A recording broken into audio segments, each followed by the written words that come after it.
Hi, everyone. My name is Ali Woodwarren, and I'm the University One First Year Center Coordinator. So all things first year transition into university sort of fall under my portfolio. I'm very happy to be with you this morning, and I'm very happy that you were able to join us.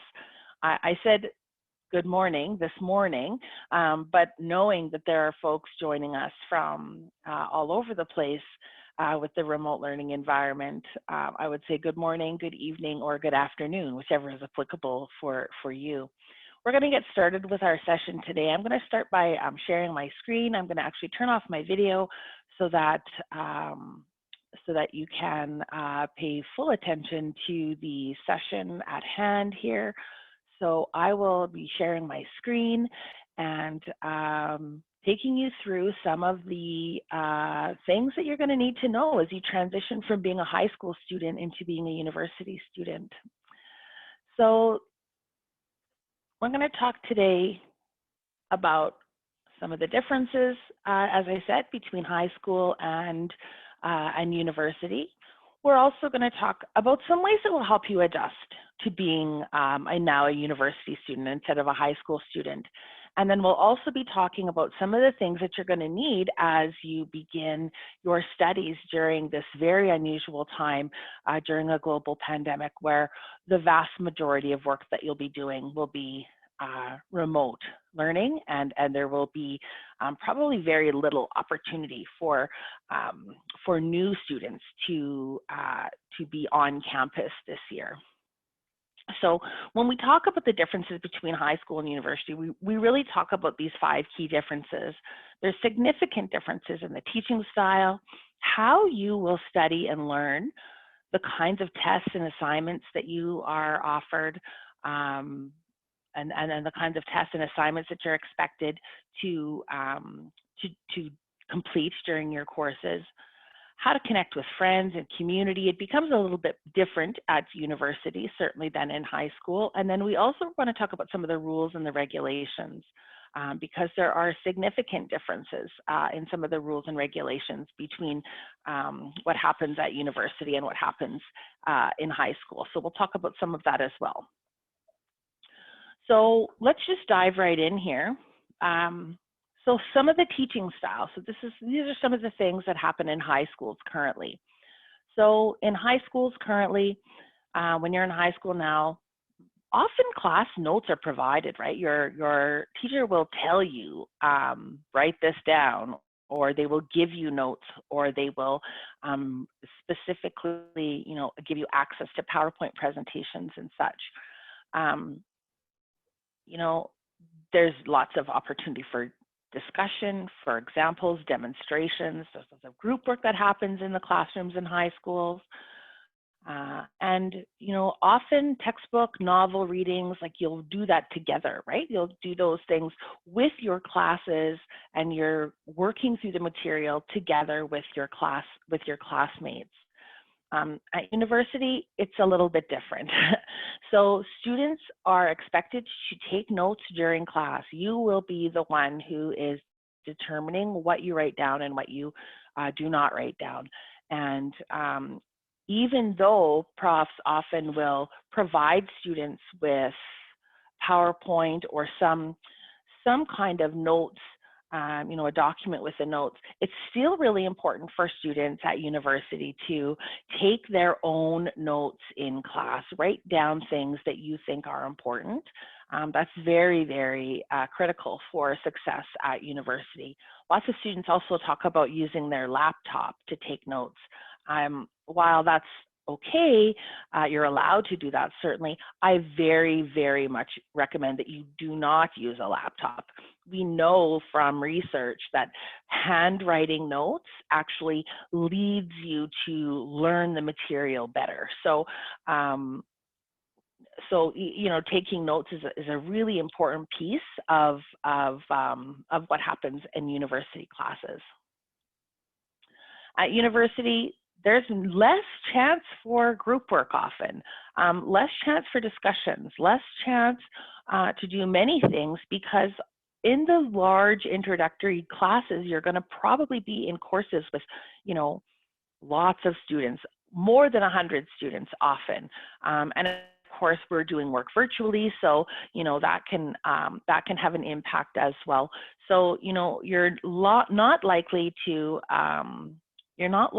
to have a lot of discussion. There may be some courses where the expectation is that there is discussion work that happens online, and that you would be expected to complete those online discussions. But for the most part, this is, it's really, individual work that's expected at university. At university also, you're going to get a list of readings that are required for your courses. And it's very, very important that those readings are done prior to class. Your instructor will be talking about these topics during the lecture. And so if you haven't done the reading in advance of the class, then it's very difficult to follow along sometimes with a lecture because students are unfamiliar with what with the content. So it's very important that readings are done prior to class as opposed to during or after class as well. So we've talked about some of the differences in teaching, some of the differences in studying and learning. We're going to talk a little bit about some of that now.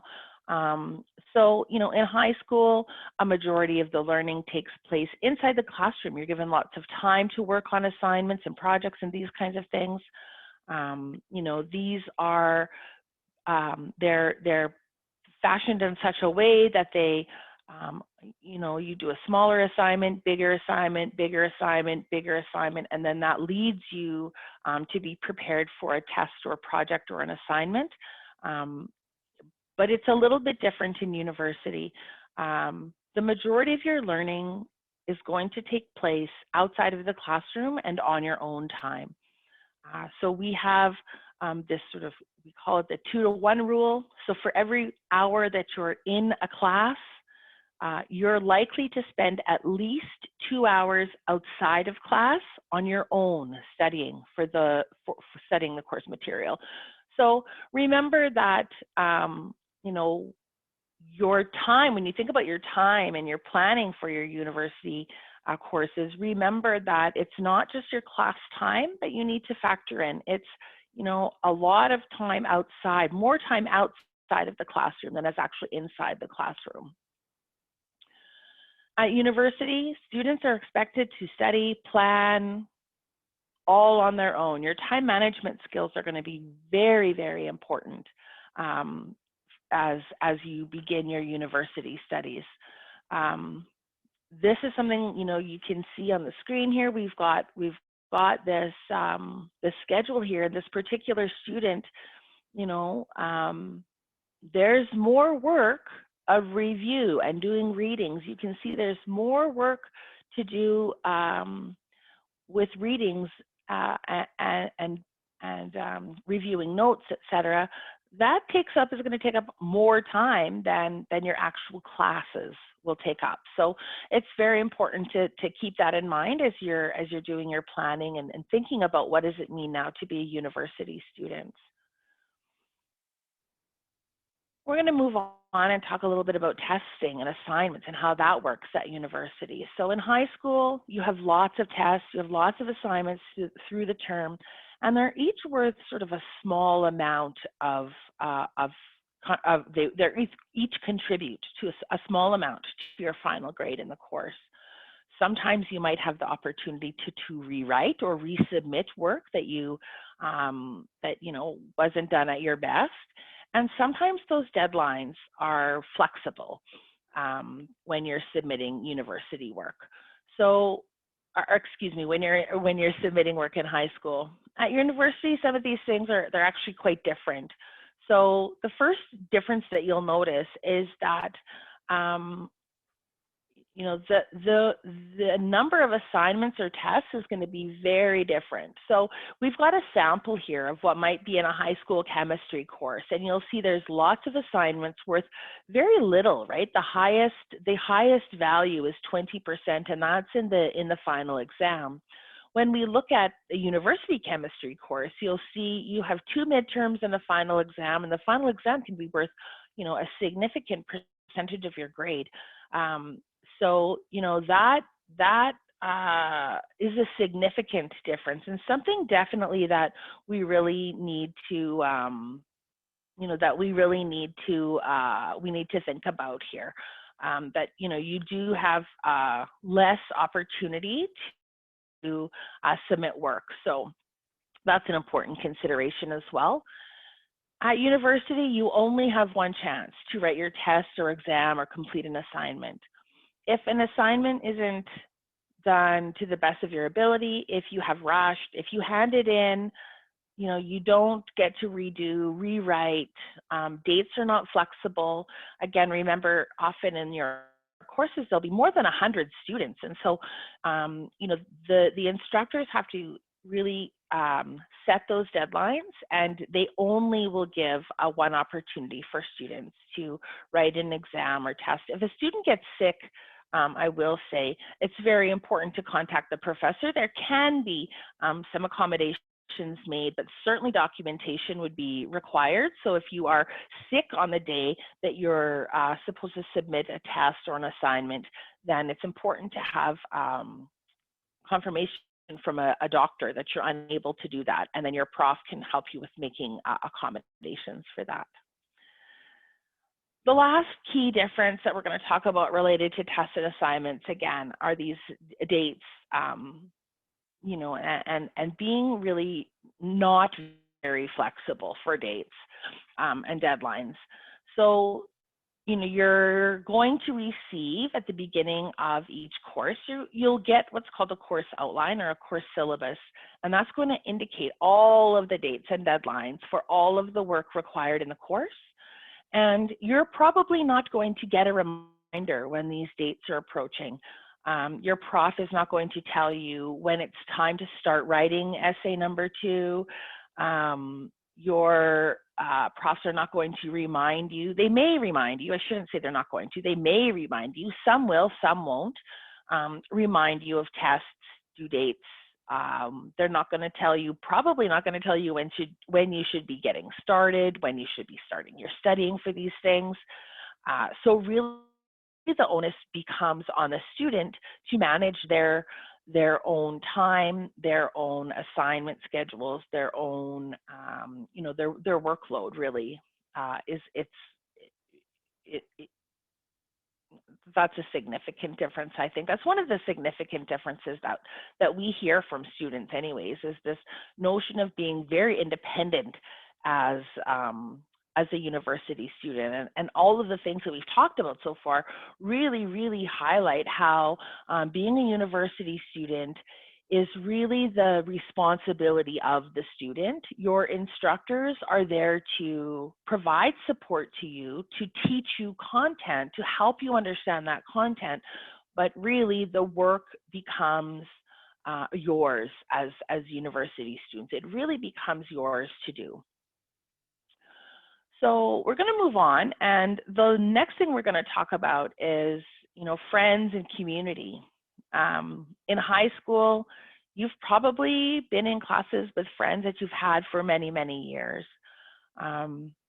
You know your teachers very well, right? You've been in the same high school for many years. Sometimes those teachers have taught you in grade 10, 11, 12, etc. And at the high school level, often parents are involved with what's happening at the school. Parents are involved and they, communicate sometimes with your teachers. Excuse me, I need to just mute for a minute because I got a cough. Okay, I'm back on. And so, as I said, your parents might be involved with the school, might know your teachers, principals, etc. When you move into the university setting, it's not necessarily going to be the same. Again, as I've mentioned, your classes will be large. You may not know another person in your class, but honestly, that's okay.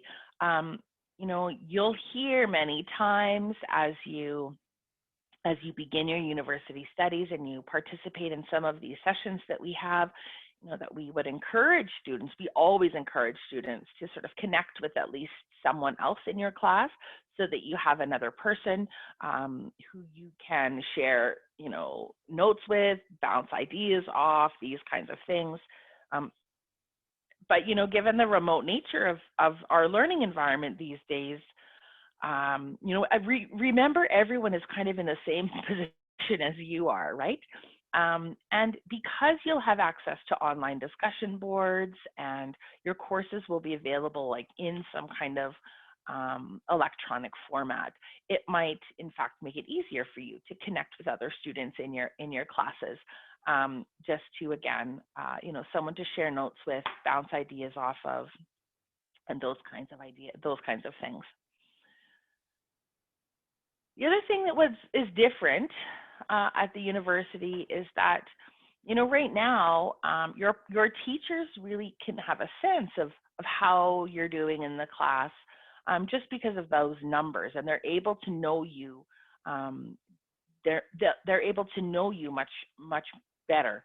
You have a more personal relationship with your instructors, or with your teachers, excuse me.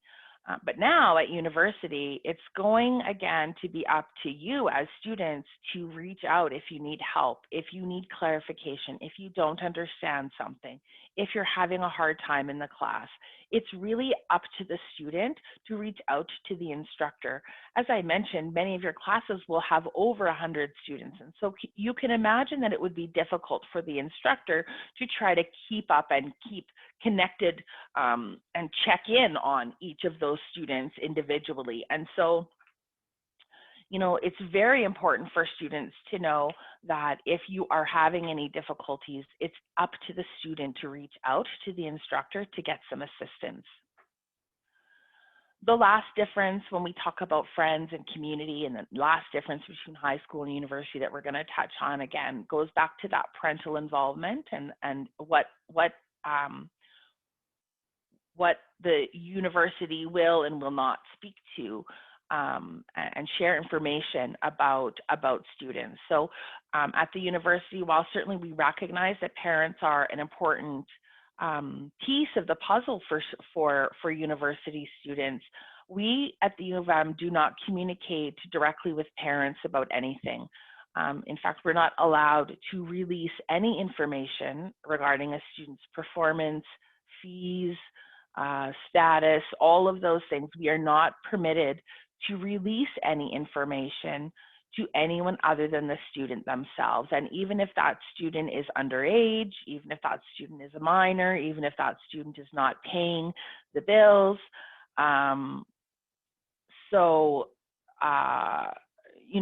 Keep in mind that the university will not be sharing information with parents unless the student gives permission for us to share information with parents. So that's another big difference, is the change to the amount of involvement of parents for university students. The last piece, or the last sort of category, significant category of differences, connects to these the rules and the regulations. So in high school, of course, rules and policies are there to be followed. But if something happens and, there's some kind of misconduct that's going on at the school, at the high school level, those issues can often be addressed very easily and fairly informally. At the university, it's a little bit different. Students are responsible to know the university rules, the regulations, the dates, and the deadlines. And as I said, it's very unlikely that your instructors are going to remind you of these things. As I said before, at the beginning of each course, you will receive a course outline or a course syllabus. And that has all the information that you're going to need to know to be successful in that course. And it includes things like the university rules, regulations, policies, dates, and deadlines. So it's very important that students pay attention to these things. They actively seek this information as we go through and take you through some sessions. You'll have the opportunity before you start classes to participate in other kinds of sessions similar to this, but other kinds of sessions. And we'll be continuing to provide you with information about rules, regulations, dates, deadlines, etc. But those all will be found in a course outline, and that's important that students pay very close attention to those dates and deadlines, because often if you miss one of those deadlines, excuse me, there isn't a way to sort of just go back and hand something in late or something like that.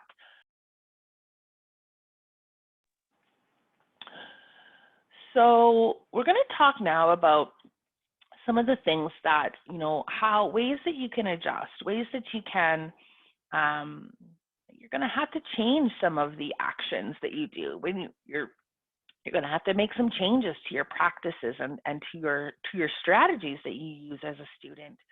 As we talked about before, always take notes during class. This is the most important thing that we can share with new students from my perspective. As I mentioned, there's something about writing down things on a piece of paper that help them to stick in your brain a little bit more strongly than if you are just typing words on a screen. So it's very important to take notes during class.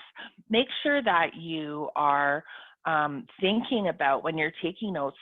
Taking notes in class is not about writing down every single word the professor says, but it's looking at key theories, dates, key people, who are important in the material that the instructor is presenting.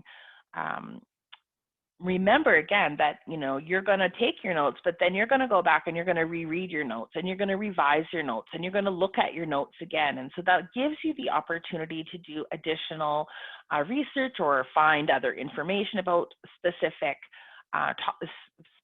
topics. So make sure, again, you're taking notes in class, writing things down on a piece of paper, which is kind of a funny thing these days, but that's the best way for you to learn what's happening in your classes. The next thing that I've said that I'll show here is, I've mentioned this again, is your course outline or your course syllabus. Make sure you read your syllabus. All of the things that you need to know about, and all of the things that you need to know between you and your instructor, the way to contact your instructor, the things that are in this little cartoon we have here, things like what was covered in each week, that's going to be in your course outline. What's the policy if there is late homework submitted, or if there's missed tests, etc. That information is in the syllabus. When are your office hours? Each professor holds office hours so that students have the ability to connect directly with your instructor. So for a few hours each week, your instructor has to make themselves available for students, and those office hours are listed in the syllabus. How will my grade be computed? It's in the syllabus. It's in the syllabus. It's in the syllabus. You can probably see a pattern here, and the information that you need about your course will be in the course outline, and it's very important to read through those at the beginning of each term, so that you know what you're sort of getting yourself into. The syllabus kind of acts as a contract between the student and the instructor. And so if you stay in the course, it's assumed that you are agreeing to abide by the terms in the syllabus. And so again, I can't say enough how important it is to review your course outline at the beginning of each term. The other thing that is really important for students is to be able to use and access the resources that are available to them. Often in high school, often someone else would make a recommendation if there's resources and supports that would be of assistance to students. But at university, it really is up to you. No one at the university is going to know that you're struggling unless you tell us. However, there are so many resources and supports available for students that once you start to reach out, we're going to make sure that we help you to find the right answers, the right information to help you be successful as a student. And so the very first place that you can start is with our team of academic advisors. In order to find academic advisors at the University of Manitoba, it's pretty easy. You're going to go to the website, umanitoba.ca, and you're going to search in the search bar for academic advisors. This is a strategy that I will encourage you to use over and over and over again as you prepare, as you are a student, as you get ready to be a student. If you have a question, if you aren't sure where to go, use the search bar at umanitoba.ca. I need to talk to an advisor. I'm having difficulty with time management. I need to find my professor, whatever my professor's name is.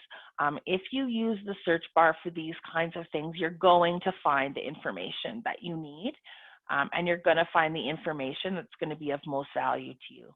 If you don't know where to start, an academic advisor is always going to be your best place. As I mentioned, professors have office hours so that they can help you to understand some of the content. We also have an academic learning center where they offer tutors, workshops, lots of different online resources, writing tutors, study skills tutors, content tutors, supplementary instruction leaders. There's all kinds of academic support available for students through the Academic Learning Center. But again, it's important for you as students to think about these things and reach out and explore what's available to you as students. One of the things that we talked about was, important dates, deadlines, times, stay on a schedule. Use an agenda, use some kind of calendar system for yourself. As you move through the process of accepting your offer, then you're going to claim your UMNet ID and you register, these kinds of things. You're going to actually have access to a tool called Microsoft Office 365, which has a calendar called Outlook. And so every student has access to an Outlook calendar where you can plunk in your commitments as a student and use your Outlook calendar as a tool to help keep you on track. So it's important, again, just to make sure that you're noting these dates.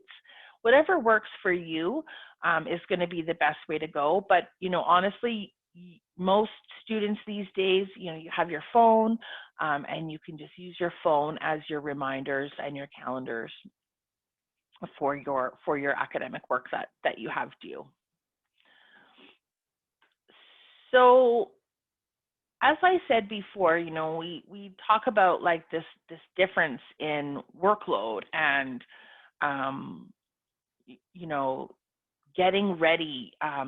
The onus becomes on the student to really do the work and stay on top of things.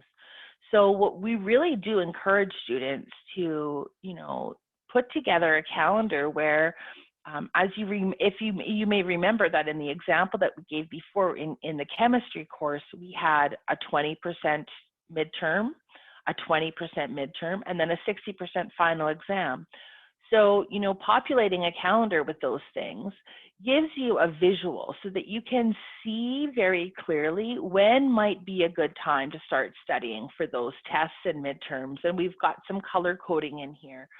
So that will help, again, to show, when should you be starting to study for these things. One of the things that I mentioned at the beginning or close at the beginning of the session was that your instructors and your professors are not going to be telling you when you should start studying for certain midterms, tests, assignments, etc. And so coming to a sense of that on your own is going to be very important.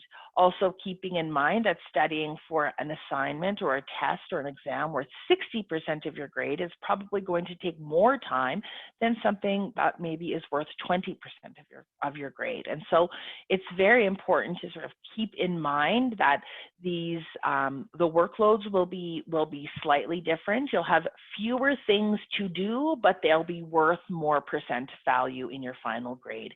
And so again, it's important to start on those things sooner rather than later, so that you don't end up in a position where you're scrambling at the last minute to complete your academic work. The last thing that we talked about was, or one of the last things we talked about was friends and community and getting involved with the university. There are going to be lots of opportunities for you to become involved with your University of Manitoba community, and you're going to be introduced to those things over the next few months. As time passes, you will continue to receive invitations to your email address.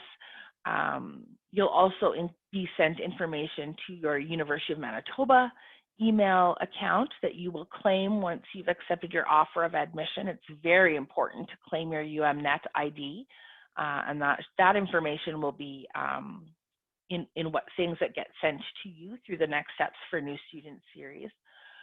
So, making sure again that this is something that you explore, something that you think about.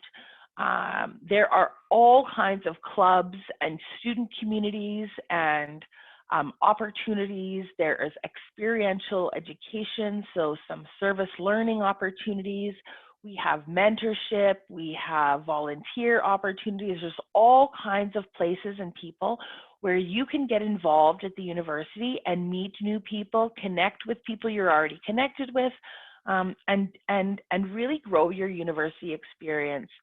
Data and research tells us that students who are engaged with their university community do better in their academics. Their grades are stronger. So being connected to the University of Manitoba community is really important in order to help you achieve success as a student. We have definitely talked a lot about, dates, deadlines, etc. And if we just click on this link here, this will take us to the Registrar's Office website, where we'll find all of the important dates and deadlines that are critical for students.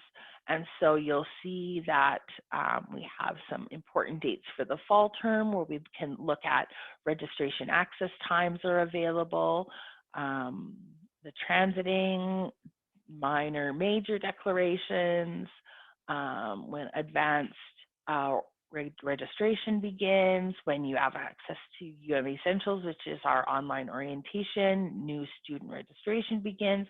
So again, you can see through this link that you are able to find all of these great resources. I'm going to actually take this. I'm just going to see if I can pop this link in the chat so that you can hold on to this. And there we go. So I've got that link in the chat, so you can take a look at that as you see fit.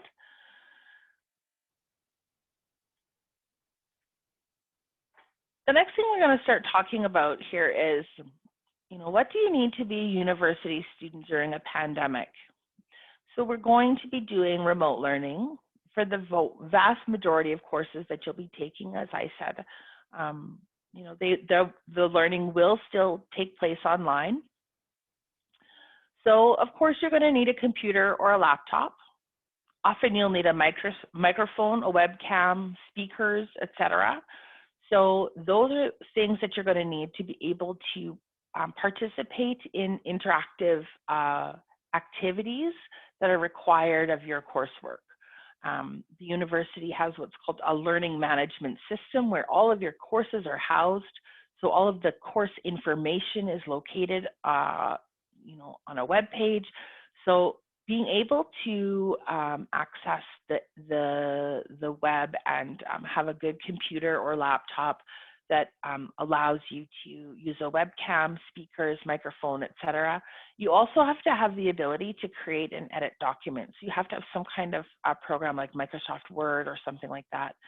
As I mentioned, all University of Manitoba students have access to Microsoft Office 365, so you will have access to a free version of Microsoft Word And I encourage you to, again, search umanitoba.ca, search for Microsoft Office 365, and you'll get instructions on how to download and how to access the Microsoft 365 suite of tools. Excuse me. The other thing that you might want to think about having is some USB key sticks or whatever they're called for backup.